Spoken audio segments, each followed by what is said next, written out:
King president KTR మీద ప్రభుత్వ whip ఆది శ్రీనివాస్ మండిపడ్డారు.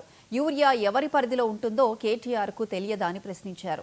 యూరియా సరఫరా చేయాల్సింది కేంద్రం అన్న విషయం 10 ఏళ్లు మంత్రిగా పనిచేసిన వ్యక్తిగా తెలియదా అని నిలదీశారు. కేంద్రం తెలంగాణ మీద కక్ష సాధింపు చర్యలకు దిగుతుంటే బీఆర్ఎస్ సంతోషపడుతుందని అన్నారు. రైతులను రెచ్చగొట్టడమే కేటీఆర్ పనిగా పెట్టుకున్నారని వ్యాఖ్యానించారు.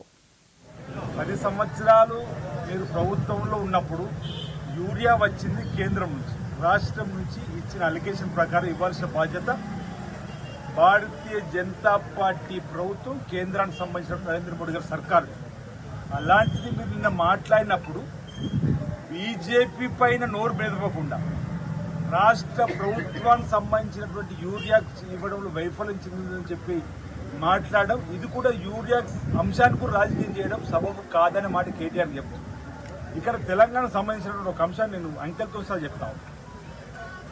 తెలంగాణ రాష్ట్ర ప్రభుత్వం ఈ ఖరీఫ్ సీజన్కు తెలంగాణ ప్రభుత్వం ఈ ఖరీఫ్ సీజన్కు 9,80,00,000 మెట్రిక్ టన్నుల యూరియా మాకు అవసరం చెప్పింది.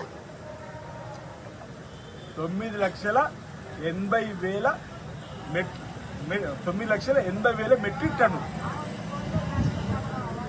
దానికి ఇప్పటికే బీజేపీ సంబంధించిన రామచంద్రరావు ఏమన్నారు, ఇప్పటికే 12 లక్షలు ఇచ్చినామన్నారు.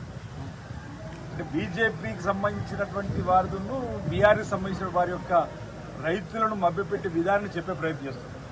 అసలు అలికేషనే 9,80,00,000 మెట్రిక్ టన్నులు అయితే రామచంద్రరావు 12 లక్షల మెట్రిక్ టన్నులు ఇచ్చిన ఇప్పటికే అని చెప్పనమాట. అలికేషన్ చేసినప్పుడు అర్థం ఉంది.